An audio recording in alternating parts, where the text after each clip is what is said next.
ArcBlock's ABT node and open source blocklets provide developers with a standardized way to easily create, deploy, and manage dApps, blocklets, and other web technologies, including static sites.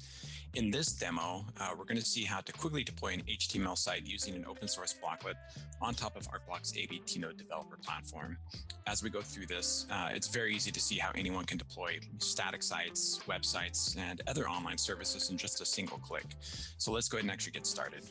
First, let's go ahead and go to github.com/blocklet. And for this demo, we're going to go ahead and select the HTML minimalist demo blocklet. And you can see it's right here. And we're going to click through on that. And of course, you have the README file here.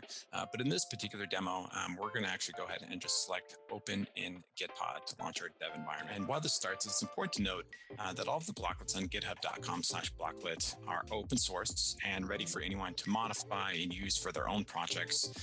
And with these blocklets, there are no dependencies. Everything you need to deploy, the component, the dApp, the service is already included. Once it's ready, we'll actually be showing some additional data here. So as you can actually see here, our ABT node has initialized and it's actually started. And now we're actually going to be showing the blocklet metadata and confirmation that our blocklet and ABT node are deployed.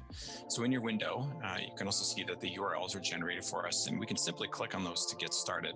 So in this case, here's the blocklet URL. And in this case, this is actually the ABT node URL. And as you can see here, hello world blocklet. This is actually our HTML site. And it is up and running. So of course, with this HTML, anyone can go in and edit the source code.